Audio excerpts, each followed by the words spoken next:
What up, y'all? Back at it. Hey, this video is gonna be my part 2 to the Gap Band Chronicles. In my first video, speaking about the Gap Band, I spoke about how I grew up with the Gap Band, how the Gap Band is my family through marriage. My mom married Ronnie Wilson of the Gap Band, the founder of the Gap Band, the oldest brother of the brothers of the Gap Band. It's Robert, Ronnie, and Charlie. Or I should say Ronnie, Charlie, and Robert. But Ronnie, Robert, and Charlie are the Gap Band, the brothers. And it means Greenwood Orchard Pine. Now, in this video, I'm going to speak about how my mom met Ronnie Wilson and how they got married. Before Ronnie met my mom was going through a serious deep depression. There was a lot of things going on. You know, she was unhappy with things going on with her and my dad. She was unhappy with the way how, you know, there was a lot of setbacks for her. She had a lot of dreams, aspirations. She's very gifted and talented. You know, she was selected to the Olympics. I think it was 1980, if I'm not mistaken. It was basically the year where it was a big war going on and they pretty much canceled it. But my mom was a fast track star. She is gifted on the keys. She still plays the organ to this day. And she's wrote a lot of popular, famous songs, church songs. From LA, born and raised. So when my mom and my dad was married, they were members of a church called Tower of Faith in Compton, California, right there off Rosecrans, right before you hit Atlantic. You see that car wash, that world famous, well, I don't say world famous, but everybody know about that car wash that's pretty popular. It's down the street from it, right in Ludus Park, Piru. My old home church is right there in Ludus Park. So anyway, my mom was a member there. My dad was a director / organist / tenor singer. My mom was an organist / singer and songwriter as well, but mainly minister in music, and she would play some songs for the choir.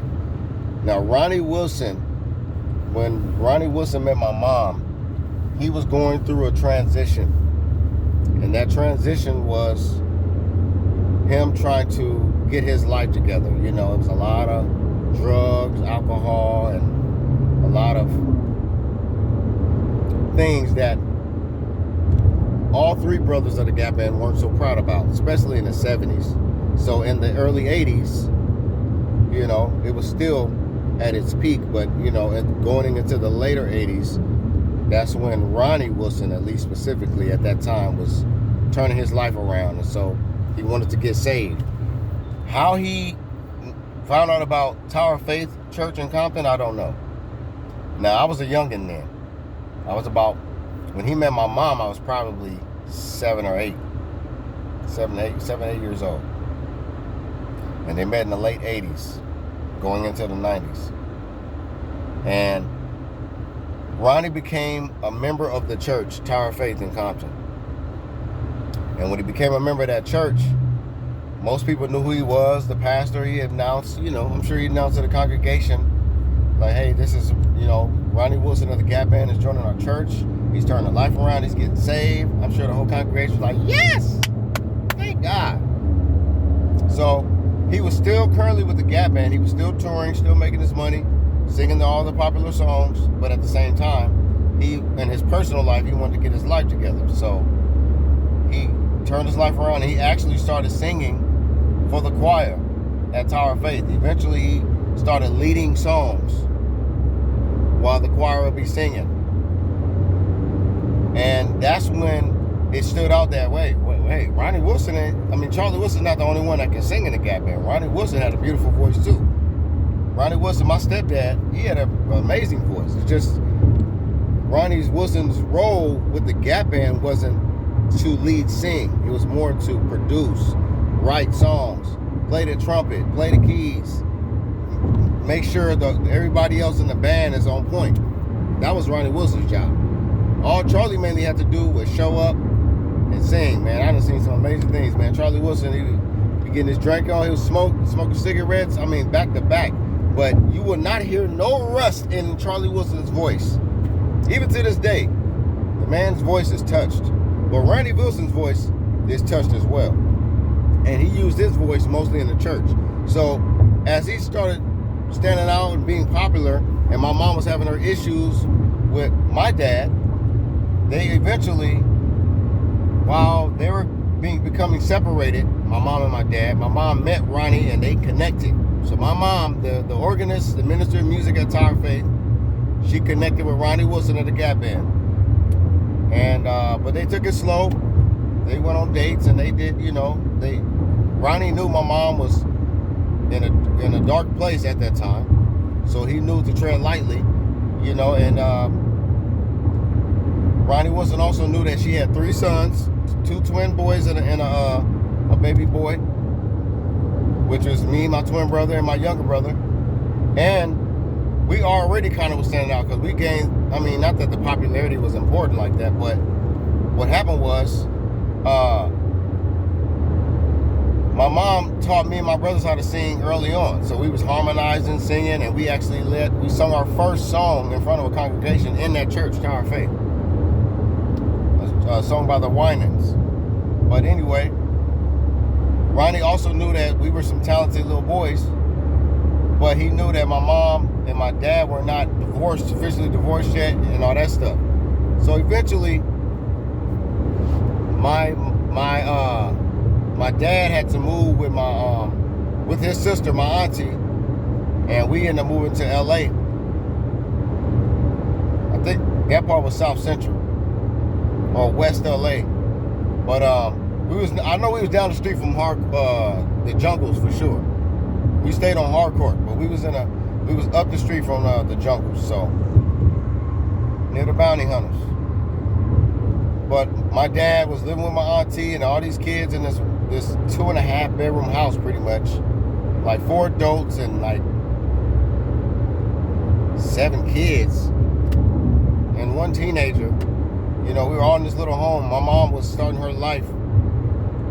picking up the pieces of her life with Ronnie, and eventually she ended up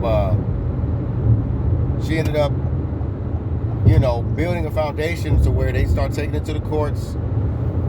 And because Ronnie had more income and he could sustain us better, the judge granted my mom and Ronnie custody of my brothers and I, so we could be more taken care of.